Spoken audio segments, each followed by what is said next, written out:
حضرت عمر بن عاص رضی اللہ تعالیٰ عنہ نے مصر خود فتح کیا تھا، خود فاتح تھے. حضرت عمر نے انہیں گورنر مصر بنا دیا. ان کا بیٹا ایک عام آدمی کے بیٹے کو کہنے لگا چلو اپنا اپنا گھوڑا دوڑاتے ہیں، بھلا کون جیتتا ہے. گھوڑے دوڑے، عام آدمی کا بیٹا جیت گیا. گورنر صاحب کے بیٹے نے درہ اٹھایا اور درہ اٹھا کر کے اس جیتنے والے غریب آدمی کی کمر پہ درے مارے. اس کو جب درے لگے تو بیٹے نے گھر آ کے باپ کو اپنی لہو لوہان کمر دکھائی. باپ کے دل میں بڑی قدر ہوتی ہے اولاد کی. درجے تو لوگ ماں کے بیان کرتے رہتے ہیں، لیکن جتنا باپ پیار کرتا ہے اس کا بھی تقاضا کوئی کر نہیں سکتا. والد نے جب دیکھا نا لہو لوہان ہے گردن، تو والد چیخے، روئے، اور پھر پتہ نہیں اگلے 1.5 منٹ میں اس بچے کے والد کو کیا ہوا. اس نے آنسو پونچھے اور بیٹے کو کہنے لگا میرے گھوڑے کے پیچھے بیٹھ. کہا کدھر جانا ہے؟ فرمانے لگے یہ ظلم کا دور نہیں، یہ عمر کا دور ہے. ہاں ایسی بات ہے کوئی جو مرضی کر جائے؟ بیٹھ میرے گھوڑے پہ. آدھی رات کے وقت پہنچے مدینے اور باہر جا کے وہ آدمی پکارنے لگے، کہنے لگے عمر باہر آؤ، نکلو خوابگاہ سے. جب غریبوں پہ ظلم ہو تو پھر حکمرانوں کو سونے کی اجازت نہیں ہوا کرتی. باہر آؤ. فاروق اعظم آدھی رات کو اٹھ کے آئے. کیا ہوا؟ کہا عمر دیکھ یہ بیٹا جو میں نے اپنے منہ کے نوالے کھلا کھلا کے پالا ہے، ذرا میرے لال کی پشت دیکھ. تیرے دور حکومت میں یہ حال ہوگا. حضرت فاروق اعظم نے کہا جاؤ بلا کے لاؤ فاتح مصر کو. حضرت عمر بن عاص بیٹے سمیت آئے. جناب فاروق اعظم فرمانے لگے مجمع میں کھڑا کر کے، فرمایا کیوں مارا تو نے اس کو؟ گردن جو گئی. فرمایا تو گورنر کا بیٹا تھا اس لیے مارا ہے؟ اس غریب آدمی کے بچے کو کہا درے پکڑ اور گورنر کے بیٹے کو اس کے سامنے مار، اور اتنے مار کے اسے سمجھ آئے. جب اس کو درے لگ رہے تھے تو لوگ دیکھ رہے تھے. تھوڑی دیر گزری تو حضرت سیدنا عمر فاروق رضی اللہ تعالیٰ عنہ نے فرمایا گورنر مصر کو بھی سزا دو، اس کے کپڑے اتروا کے اسے ٹانٹ کا لباس پہناؤ. لوگ کہنے لگے حضور گورنر صاحب کی کیا غلطی؟ سنو اور یاد رکھنا. حضرت فاروق اعظم کہنے لگے اس بچے کے دل میں بات ڈالی کس نے کہ تو گورنر کا بیٹا ہے؟ کس نے بات ڈالی کہ تو چودھری کا بیٹا اور باقی کمی ہوتے ہیں؟ کس نے سکھایا اسے؟ وہ طاقتیں بھی ہم کچھ لیں گے جو سکھاتی ہیں کہ فلانا بڑا ہے فلانا چھوٹا ہے. فرمایا نا، جب کوئی رسول اللہ کا کلمہ پڑھ لیتے ہیں وہ برابر ہو جایا کرتے ہیں. اس کو کس نے سکھایا؟ کس نے سکھایا اس کو؟ گورنر کو بھی. اور پھر حضرت عمر نے تاریخی جملہ کہا حضرت عمر بن عاص کی طرف دیکھ کے، فرمایا جب اللہ نے ان لوگوں کو آزاد پیدا کیا ہے تم نے کیوں غلام بنا لیا ہے؟ جب رب نے آزاد پیدا کیا تم نے کیوں غلام بنایا ہے؟ عزیزو یاد رکھو جب انصاف کا بول بالا ہوتا ہے پھر کوئی آدمی ڈرتا ہے. یہاں انصاف نہیں ملتا. اور میں آپ خود ایک بات یاد آ گئی. حضرت عمر کا زمانہ تھا تو غسان کے بادشاہ نے کلمہ پڑھ لیا. جو لوگ غریب کہلاتے ہیں نا وہ ذرا میری بات پہ زیادہ توجہ کریں. غریبوں کو سنانے لگاؤں، غریب ذرا توجہ کریں. غسان کے بادشاہ نے اسلام قبول کر لیا اور اسلام قبول کرتے ہی وہ آئے حج کرنے. حج کے بعد فارغ ہوئے تو ایک نفلی طواف کر رہا تھا غسان کا بادشاہ شاہ غسان. آج تو خانہ کعبہ میں بھی VIP پروٹوکول ملتا ہے، آج تو مسجد نبی میں بھی VIP پروٹوکول ہوتا ہے. یہاں آ کے بھی، یہاں بھی، اور دیکھتے صحیح تو کھڑا کہاں ہے؟ یہاں بھی پولیس والوں نے بازو پکڑے. سوچو تو صحیح یہ حال کر دیا تم نے مذہب کا.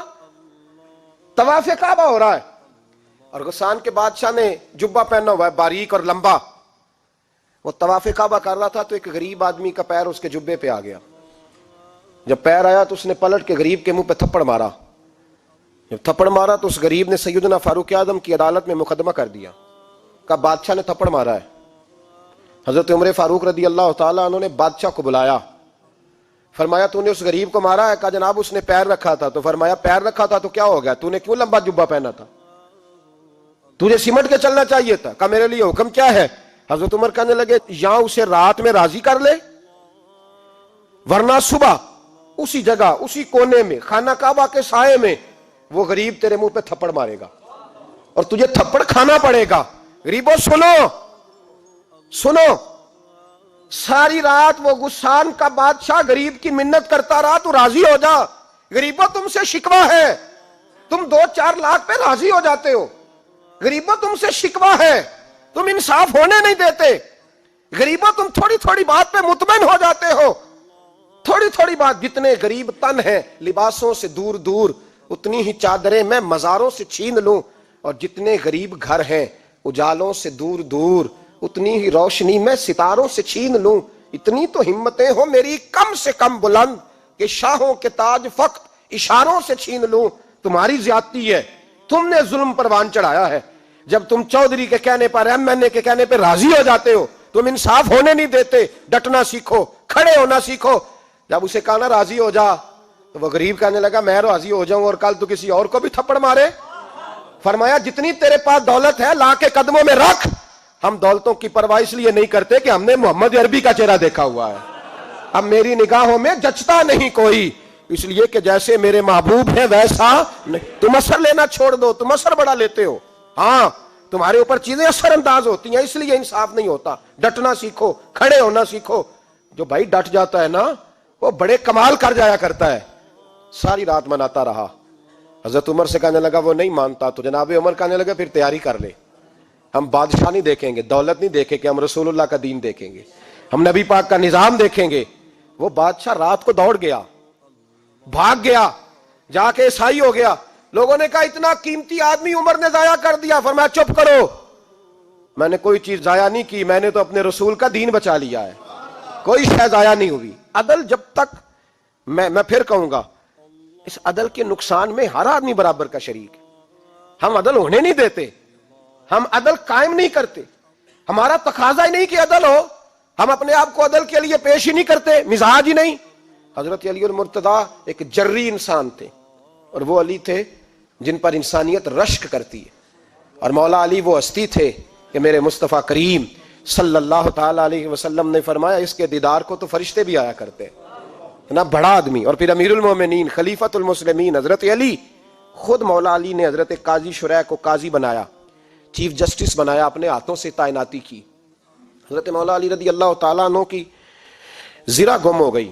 کافی دیر گزر گئی تو ایک یہودی کے پاس وہ زرہ آپ کو نظر آئی. حضرت علی نے ڈائریکٹ اس سے چھین نہیں لیا, حالانکہ امیر المومنین تھے.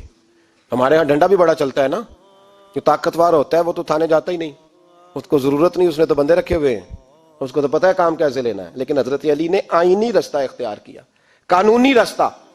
قاضی صاحب کی عدالت میں مقدمہ کیا کہ فلاں یہودی کے پاس میری زرہ ہے اور وہ چوری ہو گئی تھی, گر گئی تھی, گم گئی تھی, مجھے دلائی جائے. قاضی صاحب نے بلا لیا یہودی کو, امیر المومنین بھی کٹہرے میں. قاضی صاحب کہنے لگے اس سے کہ زرہ تیری ہے؟ اس نے کہا جی میرے پاس ہے تو میری ہے. قاضی صاحب کہنے لگے حضرت علی سے گواہ آپ کو دینے پڑیں گے کیونکہ مقدمہ آپ نے کیا ہے, اگرچہ وہ امیر المومنین ہے. توجہ ہے بھائیوں کی, سمجھ آ رہی ہے باتوں کی؟ گواہ امیر المومنین آپ نے دینے ہیں کیونکہ مقدمہ آپ نے دائر کیا. تو حضرت علی کہنے لگے میرا بیٹا حسن گواہی دے گا کہ میری ہے, اور میرا غلام کمبر گواہی دے گا. قاضی صاحب کہنے لگے حضور ان کی گواہی درست تو ہے پر میں نہیں تسلیم کرتا, اس لیے کہ بیٹے تو باپ کے حق میں بولا ہی کرتے ہیں, نوکر تو آقاؤں کے حق میں بولتے ہی ہیں. جائیں کوئی غیر جانبدار بندہ لے کے آئے جو گواہی دے. تو حضرت علی خاموش ہو گئے, کہنے لگے ابھی میرے پاس ایسا کوئی گواہ نہیں. قاضی صاحب کہنے لگے چلیں پھر آپ یہودی کو راضی کریں, آپ نے کیوں بلا وجہ گھسیٹا عدالت میں, راضی کریں, انصاف کا تقاضا ہے. تو حضرت علی قریب گئے, کہنے لگے بھیا ناراض نہ ہونا, زرہ تو میری ہے, ناراض نہ ہونا, میں نے غلط مقدمہ نہیں کیا. وہ علیحدہ بات ہے کہ میرے پاس گواہ نہیں تو میں کوئی بے انصافی نہیں کر سکتا, تو میرے ساتھ چل تجھے کھجوروں کا حلوہ کھلاتا ہوں تاکہ تو راضی ہو جائے. وہ یہودی کہنے لگا میں نے قاضی صاحب کا انصاف دیکھا اور جناب علی کا انصاف کے لیے کھڑا ہونے دیکھا تو میں مولا علی کے قدموں میں بیٹھ گیا. میں نے کہا علی جب تیری یہ شان ہے تو محمد عربی کا کیا مقام ہوگا. میں نے کلمہ پڑھنا شروع کر دیا. دیکھیں نا تقاضا پورا کیا ہے حضرت علی نے. تو وہ کہنے لگا علی تیرے انصاف کے رنگ نے نا, جملہ یاد رکھنا, کہنے لگا یہودی علی تیرے انصاف کے اس رنگ نے میرے دل سے کفر کی میل دور کر دی, تیرے عدل نے میرا کفر توڑ دیا, کفر. لیکن شرط دیکھیں نا, غریب آدمی ابو ایوب انصاری, ماڑے بندے, اب تو پیر اور مولوی بھی گنجائش نہیں نہ دیتا کسی کو بولنے کی. تو سیاست دان تو اللہ ہی کی پناہ, وہ تو پتہ نہیں کس طرح سوتے ہیں رات کو, اللہ ہی جانتا ہے. پتہ نہیں کس طرح اپنے آپ کو مطمئن کر کے وہ زندگیاں گزار رہے ہیں, خدا ہی بہتر جانتا ہے. حضرت عمر فاروق جیسا دلیر اور جرری آدمی جمعہ پڑھانے مسجد میں داخل ہوئے تو جناب ابو ایوب انصاری دروازے پہ کھڑے ہو گئے, کہنے لگے عمر تیرے نوکر نہیں, ٹائم پہ آیا کر, بڑی دیر سے کھڑے ہیں. کیوں دیر سے آیا ہے؟ بڑے جلالی تھے نا حضرت عمر, لیکن وہ جلالی اس وقت تھے جب کوئی ظلم کرتا تھا, اور ذات کے لیے جلالی نہیں تھے. کہا وقت پہ آیا کر, کو ملازم نہیں تیرے. تو سیدنا فاروق اعظم منبر پہ چڑھے اور فرمانے لگے اللہ ابو ایوب انصاری کا بھلا کرے، جب تک اس طرح کے لوگ موجود ہیں کوئی بادشاہ بگڑے گا نہیں، اللہ اس کا بھلا کرے، اس نے میری توجہ صحیح۔ اور پھر عمر رو پڑے، رو کے فرمانے لگے مسلمانوں معاف کر دو، غلطی کوئی نہیں، میرے پاس کرتا ایک ہی ہے، اور عبداللہ کی ماں نے وہ دھو کے خشک ہونے کو ڈال دیا تھا، غریب ہوں، کرتا دوسرا کوئی نہیں، تو وہ ذرا نا خشک ہونے میں آ کے دیکھ لو ابھی بھی گیلا ہے، مجھے معاف کر دو، میری غلطی نہیں ہے۔ صحابہ درد کے ساتھ رونے لگے اور کہنے لگے اللہ اس طرح کے حکمران ہمیشہ عطا کرتا رہے۔ میرے بھائی تو انصاف کا رنگ تو دیکھ، ان تقاضوں کو سمجھنا۔ یہاں کسی کی جرت ہے بول سکے، طاقت ہے کسی کی، لیکن انہوں نے اپنے آپ کو پیش کیا، سامنے پیش کیا اپنے آپ لوگوں کے سامنے۔ دو مال غنیمت کی چادریں بانٹ رہی ہیں، سب کو ایک ایک ملی ہے۔ فاروق اعظم جمعہ پڑھانے آئے تو اسی چادر کا کرتا، اسی کی تامت، لوگ کھڑے ہو گئے، عمر بتا تو نے دو کیوں لی؟ یہ انصاف ہے، یہ عدل ہے، کیوں لی دو؟ تو حضرت عمر کہنے لگے میرا بیٹا جواب دے گا۔ عبداللہ بن عمر بولے، کہنے لگے ابا جی کے کپڑے بڑے پرانے ہو گئے تھے، میں نے اپنے حصے کی بھی اپنے ابا جی کو دے دی ہے۔ دیکھیں نا، یہ انصاف میرے نبی پاک نے کیا ہے، صحابہ نے سیکھا ہے۔ میں اور آپ تیار نہیں، ہم تیار نہیں انصاف کے لیے، ہمارا مزاج نہیں انصاف کا، ہمیں خود بہت سارا آگے پیش ہو کے رنگ دکھانا پڑے گا، اس کے لیے ہماری تیاری نہیں۔ اس لیے ہم حکمرانوں کو گالی دے کے چپ کر جاتے ہیں، اس لیے ہم وکیلوں کے کہتے ہیں بکتے بڑا ہیں، جج بکتے، یہ باتیں کر کے ہم خاموش ہیں، ہم پیش نہیں کر پا رہے، ابھی تک ہم اپنے آپ کو کھڑا نہیں کر پا رہے کہ ہم سے مطالبہ کرو انصاف کا، کھڑا نہیں۔ حضرت سیدنا علی المرتضیٰ شیر خدا رضی اللہ تعالیٰ عنہ فرماتے ہیں بدر کے لیے جب جا رہے تھے تو سواری ایک تھی، سوار تین تھے، ایک سواری اور سوار تین۔ فرماتے ہیں نبی پاک صلی اللہ علیہ وسلم نے فرمایا تین کٹھے نہ بیٹھنا، دو بیٹھیں، سواریوں کو تکلیف ہوتی ہے، قربان جاؤں کیسا رسول دیا ہے جو جانوروں کے حقوق کا بھی خیال فرماتے ہیں صلی اللہ علیہ وسلم۔ فرمایا دو بیٹھیں۔ حضرت علی کہتے ہیں پہلے میں اور نبی پاک صلی اللہ علیہ وسلم بیٹھے، اور تیسرے ہمارے ساتھ ابو درداء رضی اللہ تعالیٰ عنہ۔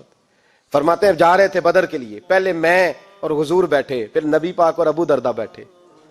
فرماتے ہیں پھر نمبر لگ گیا میرا اور ابو درداء کا، اور مصطفیٰ نے گھوڑے کی لگام تھامی تو حضرت ابو درداء تڑپ اٹھے، کہنے لگے علی نہ طبیعت مانتی ہے، نہ ادب مانتا ہے، نہ عشق مانتا ہے، تو اس طرح کر، میں تو چھوٹا ہوں، آپ کہیے رسول پاک سے، آپ ہر لحاظ سے بڑے ہیں، آپ عرض کیجئے کہ حضور نہ ادب مانتا ہے، نہ عشق مانتا ہے، نہ پیار مانتا ہے، نہ تقاضا ہے، مہربانی کرے آ جائیں۔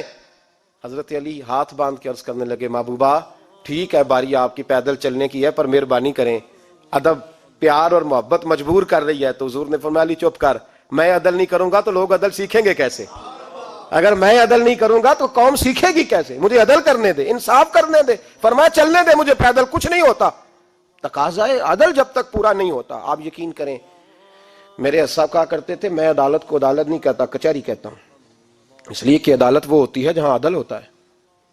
یہاں تو حال یہ ہے، بتائیے وکیل کو نہیں پتا ہوتا کہ جو میرے پاس آیا یہ غلط آدمی ہے، وہ اس کی حمایت کرتا ہے کہ نہیں، اس کے ساتھ چلتا ہے کہ نہیں، جھوٹ کے ساتھ آخر تک لڑتا ہے کہ نہیں لڑتا؟ جو گواہ بن کے جا رہے ہوتے ہیں انہیں پتا ہوتا ہے کہ نہیں کہ ہم جھوٹے کی گواہی دینے جا رہے ہیں؟ تو پھر کیا سارا ظلم حکومتیں کر رہی ہیں؟ معاشرہ بھی تو اپنی ترتیب بدلے نا، لوگ بھی تو اپنا رنگ بدلے نا، لوگ بھی تو طبیعت بدلے نا۔ کون منتخب کرتا ہے انہیں ظالموں کو؟ عوام، اور پھر اس کے بعد شکوہ بھی عوام ہی کرتی ہے۔ خدا را تقاضے سمجھو، مزاج سمجھو، طبیعت سمجھو اسلام کی۔ میرے نبی پاک صلی اللہ علیہ وسلم نے عدل کا بول بالا کیا، ہر مقام پر، ہر نقطے پر رسول پاک صلی اللہ علیہ وسلم نے عدل اور عدل کی آواز بلند فرمائی۔ کوئی مقام ایسا نہیں، آپ پڑھیے کتابیں، اگر ایک کلمہ پڑھنے والے اور یہودی کا فیصلہ آیا ہے اور نبی پاک صلی اللہ علیہ وسلم نے یہودی کو حق میں سمجھا ہے تو نبی پاک نے یہودی کے حق میں فیصلہ دیا۔ وہ منافق بگڑ گیا ہے، حضرت عمر کے پاس گیا ہے، لیکن حضور نے فرمایا جہاں جاتا ہے جا، فیصلہ وہی کیا جائے گا جو عدل پہ مبنی ہوگا، جو انصاف پہ مبنی ہوگا۔ ہماری طبیعتوں کے اندر سے وہ جو جس سٹیج پہ کوئی بیٹھا ہے وہ وہاں بڑا ہے، وہ جہاں بیٹھا ہے وہ سلطنت کا مہاراجہ ہے، وہ کہتا ہے نہیں میرے پاس سارا کچھ ہے، یہاں تو میں اختیارات استعمال کروں گا، وہ استعمال نہ ہوئے تو پھر دولت استعمال کروں گا۔ تو جب اجتماعی مزاج قوم کا بگڑتا ہے پھر معاشرے میں نا انصافی عام ہوتی ہے، پھر ظلم عام ہوتا ہے، پھر بے راہ روی کا شکار۔ اور میرے نبی پاک صلی اللہ علیہ وسلم کی حدیث سن لے ذرا، جا کے سننا یہ والی روایت، اور اسے یاد کر لینا، اس کا رٹا لگا لینا۔ حضور نے فرمایا تھا جس معاشرے میں بے حیائی عام ہوگی وہاں ایسی بیماریاں پیدا ہوں گی جن کا علاج ہی کوئی نہیں ہوگا. اور حضور نے فرمایا جس قوم کے اندر انصاف نہیں ہوگا وہاں قتل عام ہوگا. انصاف نہیں، جب تک مجرم کو سزا نہیں ملتی، جب تک مجرم کو سزا نہیں ملتی اتنی دیر تک لوگوں کے لیے وہ نشان عبرت نہیں بنتا، اتنی دیر تک لوگ باز نہیں آتے. یاد رکھیں جب انصاف ہوگا، عدل ہوگا، اور عدل کرنے والے جب عدل کریں گے اور انصاف کا دامن تھامیں گے. پہلی بات تو یہ ہے کہ ہم اپنے آپ سے ورا کریں بہت ساری چیزوں کو. ہم دیکھتے ہیں حکومت نے چھوٹی چھوٹی کمیٹیاں بنا دی ہیں مصالحتی کمیٹیوں کے لیے، بین المذاہب کمیٹیاں، بڑا کچھ بن گیا ہے، لیکن لوگ گروہ بندی کا شکار ہیں، گروہی تعصبات ہیں. دیکھتے ہیں کہ ہمارا ووٹ کس طرف ہے، ہمارا مزاج کس طرف ہے، اس رنگ میں ملت کا اجتماعی نقصان ہو جائے، شرازہ بکھر جائے. اور میں شروع میں کہہ چکا ہوں، امام حسن فرمایا کرتے تھے اگر غریب پر ظلم نہ روکا جائے گا تو وہ ظلم امیر کے دروازے تک بھی جائے گا. ایک وقت آئے گا کہ امیروں کے ساتھ بھی زیادتیاں ہونے لگیں، اس لیے کہ جب ظلم ہوتا ہے تو اس کی آگ بھی پورے معاشرے کو لپیٹ میں لیتی ہے، اور جب انصاف ہوتا ہے تو اس کی برکتیں بھی سارے معاشرے کو فائدہ دیتی ہیں. عدل، انصاف ضروری امر ہے. حضرت عمر فاروق رضی اللہ تعالیٰ عنہ جناب زید بن ثابت رضی اللہ تعالیٰ عنہ کو خود قاضی بنایا تھا. حضرت زید بن ثابت کو قاضی خود بنایا، خود تعینات کیا. حضرت ابی بن کعب رضی اللہ تعالیٰ عنہ نے نا حضرت عمر پر مقدمہ کر دیا حضرت زید بن ثابت کی حکومت میں، خود حضرت عمر پر. جناب عمر جب پہنچے نا وہاں سب لوگ بیٹھے رہے. ایک شخص کہنے لگا تم اپنے امیر کے لیے کھڑے نہیں ہوئے، تو زید بن ثابت کہنے لگے چپ کر جا، ان پر مقدمہ ہے، وہ حساب دینے آئے ہیں، امیر المومنین بن کے نہیں آئے. سامنے کھڑا کیا تو گفتگو کے دوران کوئی ایسا موقع آیا کہ حضرت عمر کو قسم دینی پڑی. تو حضرت زید بن ثابت حضرت ابی بن کعب سے کہنے لگے یار لحاظ کر، وہ فاروق اعظم ہے، امیر المومنین ہے ہمارے، اور تو ان سے قسم کا مطالبہ کر رہا ہے. حضرت سیدنا فاروق اعظم کی طرفداری میں بات کی نا تو حضرت سیدنا عمر فرمانے لگے زید اس مقدمے کا فیصلہ کر لو اور اس کے بعد میں تمہیں معزول کر دوں گا، تم تو اہلیت ہی نہیں رکھتے. حضور کیا ہوا؟ فرمایا تم نے میری طرفداری کیوں کی، تم نے مجھے امیر المومنین کیوں کہا، تم نے کیوں میرے حق میں بات کی؟ اگر میں اور تو اس طرح کرنے لگیں گے تو امت کو عدل کون دے گا؟ اگر میرا اور تیرا یہ رنگ ہو جائے گا، کیوں تو نے مجھے امیر المومنین کہا؟ اس وقت میں اپنی صفائی دینے آیا ہوں، عمر بن خطاب سے زیادہ میرا کوئی تعارف نہیں ہونا چاہیے، کیوں تم نے یہ لفظ کہے؟ اور فرمایا اگر مجھ پر قسم آئے گی اور جو میرے اوپر لاگو ہوگا مجھے وہ کام کرنے کا تمہیں حکم کرنا چاہیے تھا. یہاں تو حال ہی کوئی نہیں، مزاج ہی کوئی نہیں. ہماری قوم بڑی سمجھدار ہے، حکمران بھی بڑے سمجھدار ہیں. ممتاز حسین قادری رحمۃ اللہ علیہ کو پھانسی ہوئی تو لوگ کہنے لگے مولوی شدائی ہو گئے. فیصلہ تھا عدالت کا تو ماننا چاہیے تھا. ایک فیصلہ ایک پیپلز پارٹی کے سابقہ صدر کے بارے میں بھی عدالت نے دیا تھا، اور پھر آپ کی پارلیمنٹ نے اس فیصلے کو کنڈم کیا، مذمت کی، اور اٹھ کے کہا گیا کہ ہم مذمت کرتے ہیں، فیصلہ غلط تھا.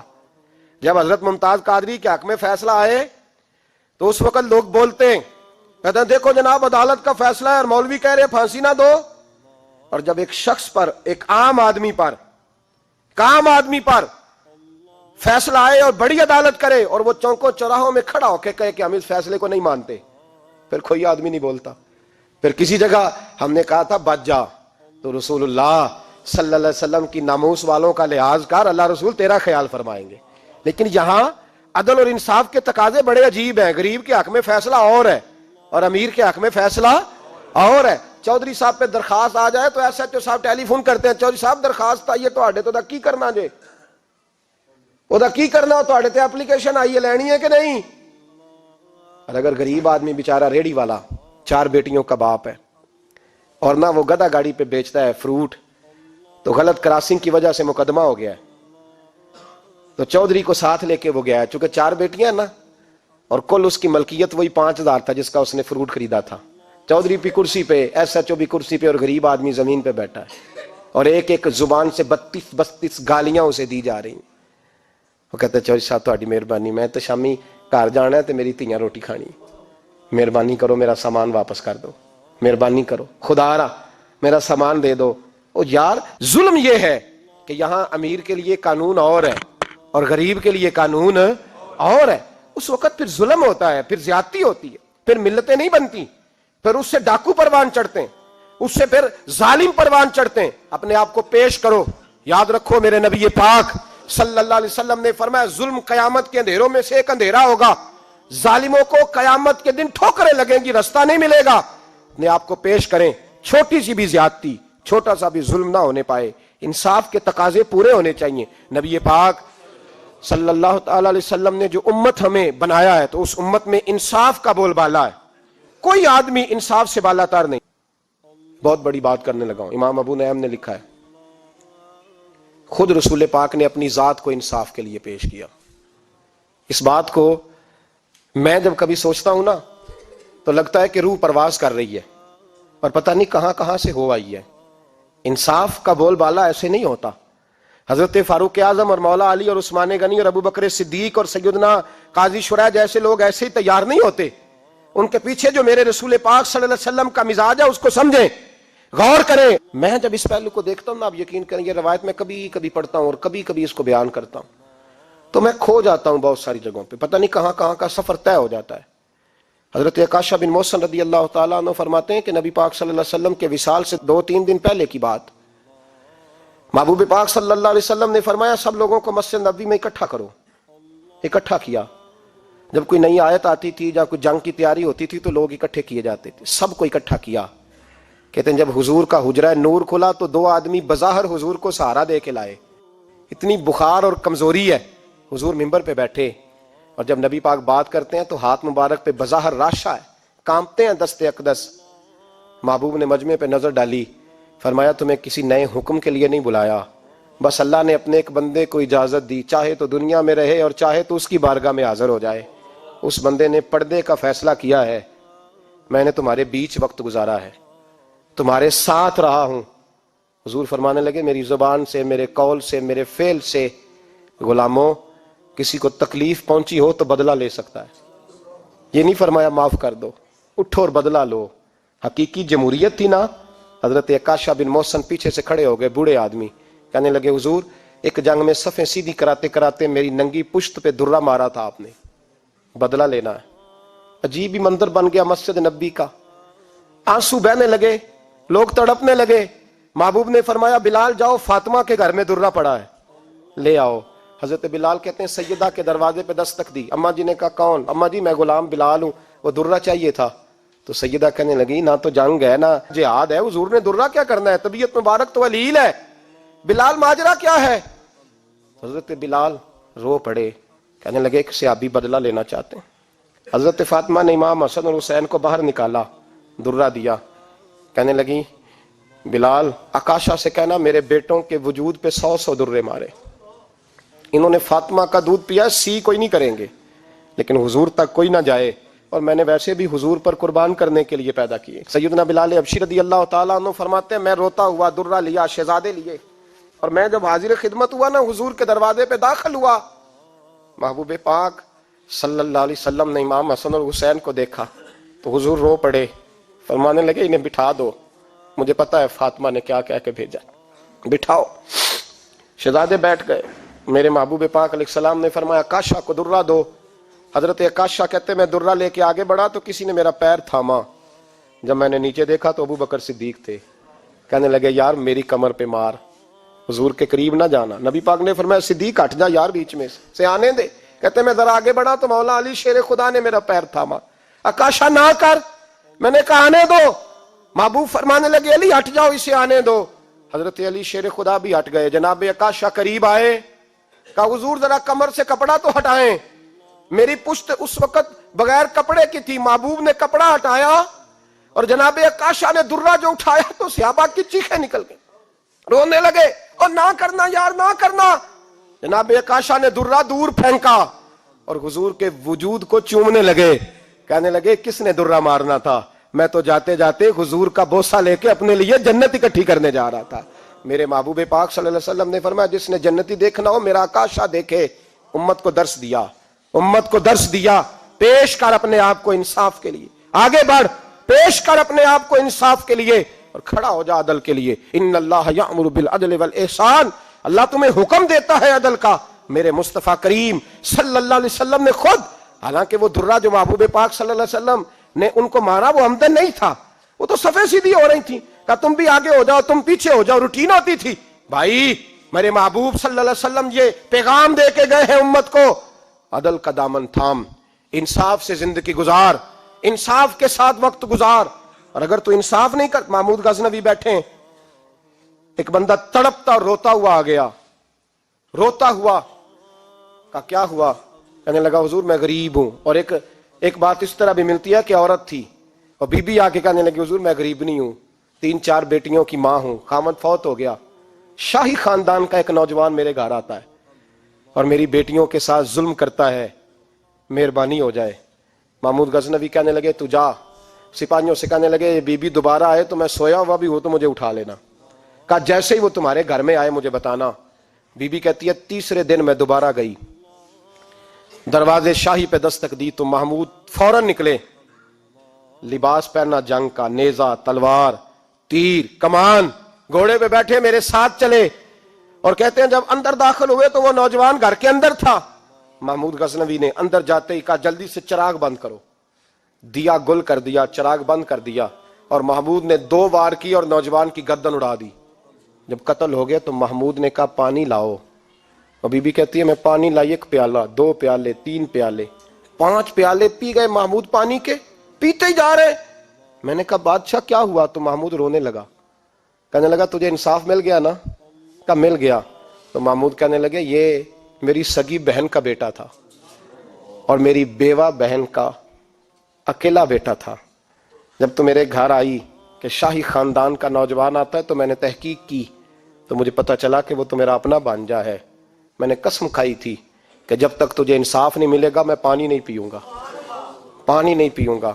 پانی اس لیے مانگا ہے کہ پیاس سے مر رہا ہوں, اور دیا اس لیے بند کیا ہے کہ بہنیں بڑی پیاری ہوتی ہیں نا, اور پھر بہن بیوہ ہو اور بیٹا اس کا یتیم ہو اور اکیلا ہو پھر رنگ اور ہوتا ہے نا. اس لیے چراغ گل کر کے میں نے اسے قتل کیا ہے کہ اگر مارنے لگوں تو کہیں بہن کا چہرہ نہ میری آنکھوں کے سامنے آئے, کہیں بھانجے کا تصور دیکھ کر میں اسے چھوڑ نہ دوں. ان اللہ یأمر بالعدل والاحسان, جب تک عدل اور انصاف ہوتا رہتا ہے, معاشرہ سکون سے بھرا رہتا ہے. یاد رکھو جس معاشرے میں عدل نہیں ہوتا, جس معاشرے میں انصاف نہیں ہوتا, جس معاشرے کے اندر لوگ اپنے آپ کو بالا تر سمجھنے لگتے ہیں, جس معاشرے کے اندر ہمارا تو یہ حال ہے کہ باہر سے آ کر ہمارا دشمن حملہ کر کے لوٹ جاتا ہے, ہمیں پتہ ہی نہیں چلتا, بس ٹھیک ہے مار گئے چھٹی ہو گئی. جس معاشرے کی بے حسی کا یہ عالم ہو کہ درجنوں لوگ قتل ہوں. اور میں دکھ سے یہ باتیں کرتا ہوں, دکھ سے. ایک دن نا اخبار پہ 4 قتلوں کی خبر بھی لگی ہوئی تھی اور ایک سیاستدان کی ممکنہ شادی کی خبر بھی لگی ہوئی تھی. کلیجہ پھٹتا ہے بات کرتے. وہ خبر اتنی چھوٹی سی تھی کہ آج ضلع لاہور میں 4 لوگ قتل ہو گئے. وہ خبر اتنی چھوٹی تھی, اور ایک سیاستدان نئی مداری کرنے لگا ہے, اس کی خبر بڑی تھی. اور قوم وہ ٹھیک ہے, پڑھنے والا بھی ایسا ہی ہے میری طرح کے لوگ, انہوں نے وہ کہا وہ قتل تو روز ہوتے رہتے ہیں, یہ عام سے لوگ ہیں, غریب لوگ, یہ گاجر مولی ہیں, کوئی مرض نہیں, کٹ گئے تو یہ شادی کی خبر بڑی ہے, اس پہ تبصرہ ہونا چاہیے. اسی وقت پھٹے آباد ہو جاتے ہیں, چونک آباد ہو جاتے ہیں, بحث شروع ہو جائے, وہ 4 آدمی قتل ہو گئے, ٹھیک ہے معاذ اللہ, مسئلہ ہی کوئی نہیں. اتنی بے حسی, اس قدر زیادہ سفاکیت, اور قومی میڈیا مداری گروہ کی خبریں بڑی دیتا ہے. اور جو بیچارے قتل ہو گئے سر راہ, جن کی رپٹ بھی پتہ نہیں کب درج ہوگی, اور جن کے بارے میں پہلی کاروائی کا آغاز بھی پتہ نہیں کب ہوگا, ان کی خبریں چھوٹی ہیں. ہم تو اس طرح ہیں جیسے کوئی مداری لگائے گا تو ساری قوم وہاں اکٹھی ہو جائے گی. یہ سنجیدہ قوموں کا وتیرہ نہیں. او بھائی, ہم پاکستانی, پنجابی, یہ سارا کچھ بعد میں ہے, سب سے پہلے ہم رسول اللہ کے غلام ہیں. ہمارے مزاج کے اندر وہ سارا کچھ ہونا چاہیے جو ہمارے نبی نے ہمیں عطا فرمایا ہے. ہمیں ان ساری چیزوں کو سیکھنا چاہیے جو رسول پاک نے ہمیں عطا فرمائی ہیں. اپنے مزاج کو تبدیل کریں, انصاف کا آغاز کریں, اور اگر کبھی غلطی ہو جائے تو ڈٹ کے کہیں ہو گئی, اپنے آپ کو پیش کریں. حضرت علی شیر خدا رضی اللہ تعالیٰ عنہ فرمایا کرتے تھے جسے دنیا میں سزا ملے گی اللہ دوبارہ قیامت میں نہیں دے گا, اس لیے کہ میرا رب بڑا کریم ہے. آپ فرمایا کرتے تھے وہ بڑے قیمتی لوگ ہیں جو دنیا میں سزا لیتے ہیں لیکن آخرت کی سزا سے بچ جایا کرتے ہیں. یہاں اگر اپنے آپ کو پیش کر لیا جائے, یہاں اگر انسان اپنے آپ کا محاسبہ کر لے, اس جگہ عدل قائم کر لے, صبح قیامت اس کے لیے آسانی ہو جائے. غریب سے لے کر امیر تک جو جس جگہ بیٹھا ہے, جس منصب پہ بیٹھا ہے, اسے تقاضا عدل قائم کرنا چاہیے. اسے انصاف کا بول بالا کرنا چاہیے، اسے ہر مقام پر یہ سوچنا چاہیے کہیں ایسا تو نہیں کہ میں بے انصاف ہوں۔ اور یاد رکھیں انصاف انصاف ہوتا ہے، نہ انصاف کی آنکھیں ہونی چاہیے اور نہ انصاف کا دل ہونا چاہیے۔ وہ دیکھے نہ کہ سامنے کون ہے، اور اس کا دل اگر دھڑکے تو صرف انصاف کے لیے دھڑکے، کسی اور کے لیے دھڑکنا نہیں چاہیے۔ اسے بالکل فیصلہ کرنا چاہیے، جو بھی سامنے آئے اسے فیصلہ کرنا چاہیے۔ اپنے آپ کو پیش کرنا سیکھیں، معاشرے میں انصاف کرنا سیکھیں، عدل کرنا سیکھیں۔ ہمارے ہاں انفرادی سطح پہ جب شروع ہوگا یہ کام، انفرادی سطح پہ، پھر وہ اجتماعی، آپ یقین کریں لوگ گفتگو کی حد تک بھی انصاف نہیں کرتے۔ کوئی آدمی اگر صحیح کہہ رہا ہے نا بات، لیکن ہمارے مفادات کو ٹھیس پہنچ رہی ہے، تو اس کی مخالفت کرنا ہم ضروری سمجھتے ہیں، کہتے ہیں بات صحیح کر رہا ہے، پر چونکہ میرے مفادات کی نہیں، لہذا میں اس کو اس بات میں آگے بڑھنے کی اجازت نہیں دوں گا۔ 2-4 دن پہلے ایک صاحب مجھے سمجھانے لگے، کہنے لگے معاملات تھوڑے آگے بڑھ رہے ہیں، اب تو چیزیں بڑی ساری صحیح ہو گئی ہیں، علماء کو نرمی کرنی چاہیے۔ اور میں نے کہا کس بات کی نرمی؟ ہماری آواز تو اتنی مؤثر ہے ہی نہیں، ہم نے تو کبھی دعویٰ ہی نہیں کیا کہ ہماری وجہ سے بڑا انقلاب آ رہا ہے۔ اگر کونوں میں بیٹھ کے مسجدوں میں رسول اللہ کے نام کی دعائی دیتے تو اتنا تو موقع دو نا ہمیں، کم از کم اتنا تو کرنے دو۔ اور وگرنہ اگر ہم سے پوچھو تو مرحوم کہہ گئے تھے جتنے غریب گھر ہیں اجالوں سے دور دور، اتنی ہی روشنی میں چراغوں سے چھین لوں، اور جتنے غریب تن ہیں لباسوں سے بے نیاز، اتنی ہی چادریں میں مزاروں سے چھین لوں۔ اتنی تو ہمتیں ہوں میری کم سے کم بلند کہ شاہوں کے تاج فقط اشاروں سے چھین لوں۔ عدل رہے گا تو امن رہے گا، عدل رہے گا تو سکون رہے گا، عدل رہے گا تو معاشرہ بنے گا، اور انسان رہیں گے۔ اور اگر بے انصافی ہوگی تو بھیڑیے پلیں گے، درندے پلیں گے۔ یاد رکھنا انسانوں کی بستی اس وقت تک قائم رہتی ہے جب تک اس میں انصاف رہتا ہے، اور جب انصاف رخصت ہوتا ہے پھر بھیڑیوں کا راج ہوتا ہے۔ اگر چاہتے ہو کہ دنیا میں انسان رہے پھر انصاف کرنا پڑے گا، اور اگر بھیڑیوں کو موقع دینا ہے تو ٹھیک ہے، پھر کسی طرف نہ دیکھیں، اپنے آپ کو سجائیں، سواریں، دل کو روشن کریں، ادھر بڑھیں جدھر انصاف زیادہ ہے۔ اللہ اپنے محبوب کی سچی غلامی عطا فرمائے۔ آخر دعوانا الحمدللہ۔